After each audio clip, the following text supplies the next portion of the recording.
باطل پر حق کی تلوار چل پڑی ہے۔ افغان طالبان رجیم کو جارحیت کا منہ توڑ جواب دیا گیا۔ پاکستان نے آپریشن غضب للحق لانچ کیا ہے۔ کابل، پکتیکا، قندھار میں طالبان رجیم کی عسکری تنصیبات ملیہ میٹ کر دی گئیں۔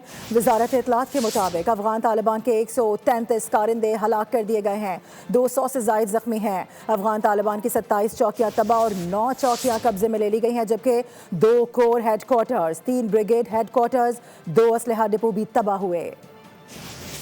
رجیم کی شرانگیزیوں پر پاکستان کا صبر جواب دے گیا۔ رات گئے پاک افغان سرحد پر دشمن نے بلا اشتعال فائرنگ کی۔ افغان شیلنگ سے باجوڑ میں خواتین سمیت 5 شہری زخمی ہوئے، ایک مسجد کو بھی نقصان پہنچا۔ ایسے میں پاک فوج دشمن پر بجلی بن کر گری، آپریشن غضب للحق کا آغاز کیا۔ سرحدی علاقوں میں جھڑپوں کے دوران وطن کے دفاع میں پاک فوج کے 2 جوان شہید اور 3 زخمی ہونے کی بھی تصدیق کی گئی۔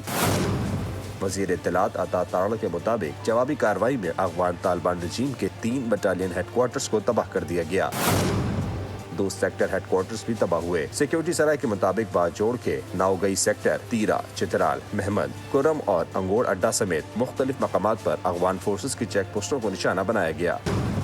افغان صوبوں پکتیکا اور ننگرہار میں بھی اہم فوجی تنصیبات، کور ہیڈ کوارٹرز اور ایمونیشن ڈپو کو نشانہ بنایا گیا۔ اسی طرح قندھار میں لاجسٹک بیس اور اسلحہ ڈپو تباہ کر دیا گیا۔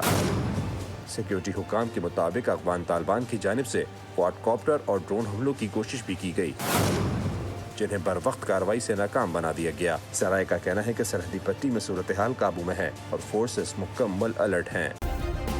سبسکرائب کریں اور بیل دبائیں تاکہ کوئی خبر رہ نہ جائے۔